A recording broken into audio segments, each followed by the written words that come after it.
Cérémonie d'ouverture en grande pompe. Des innovations à hauteur de la maturité de l'événement et un engouement partagé entre festivaliers et populations locales. La 9e édition du Festival international des Koris du Manding a comblé les attentes.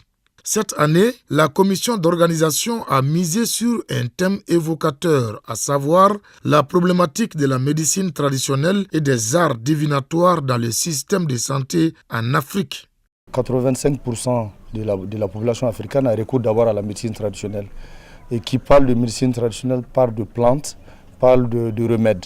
Et donc la population a recours d'abord en termes de consultation aux devins. Donc c'est cette relation que nous avons voulu mettre en exergue cette année. Les traditions thérapeutiques, c'est le sous-thème de l'exposition photo sur une étude menée dans les localités de Djitoumou, de Beledougou, de Gao et de Bamako par le Musée national du Mali. Nous nous sommes rendus compte qu'il y a de plus en plus d'objets sacrificiels que l'on voit au carrefour des routes. C'est une tradition qui n'est pas suffisamment représentée dans les collections d'objets et d'archives du Musée national.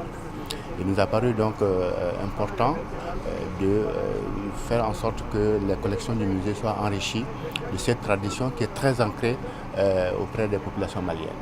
Le festival a été riche en termes de rencontres comme ici dans le vestibule du Manding de l'hôtel Kamadjan. Au centre des débats, la place de la médecine traditionnelle dans la santé publique en Afrique.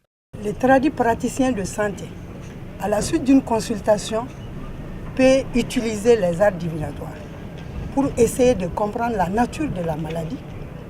Il peut chercher à savoir les causes de la maladie. Il peut choisir le type de traitement. Et dans ces traitements, il y a les plantes médicinales. Et ces plantes médicinales ont un rôle capital pour la prise en charge des maladies. Et présentement, on a 7 médicaments traditionnels améliorés qui figurent dans la liste des médicaments essentiels du Mali. Plusieurs acteurs et étudiants en santé ont pris part à cette conférence. Après la rencontre, ils ont pris la destination de Kalassa, précisément dans la famille de fée Kalassa Baki. Ici, les médecins sont venus échanger avec les tradithérapeutes dans un esprit du donner et du recevoir. Tout au long du séjour de Sibi, les festivaliers ont eu des contacts fructueux avec les devins regroupés au village Kori et sur certains sites. On dit que les géomachiens, c'est des féticheurs. Celui qui fait la géomachie et celui qui fait les fétiches ne sont pas les mêmes. On dit que sans le kola ou la chèvre ou le mouton, quand tu n'as pas ça, tu ne peux pas faire la géomachie. Ça, c'est du mensonge.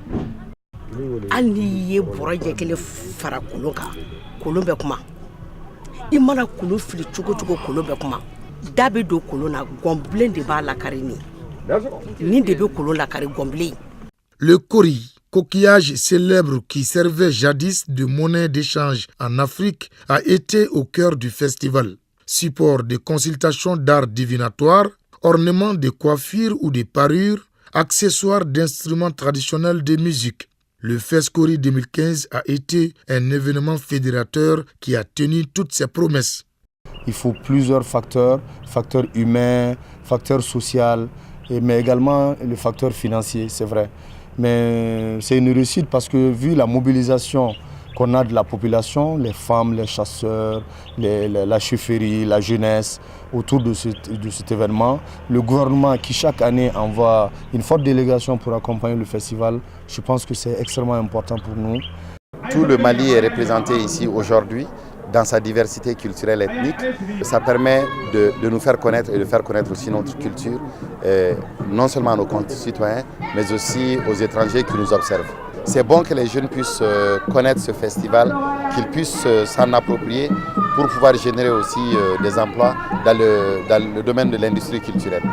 Défilé des femmes, concerts géants et veillées des chasseurs étaient autres activités au programme. Le FESCORI est à coup sûr une vitrine du Manding.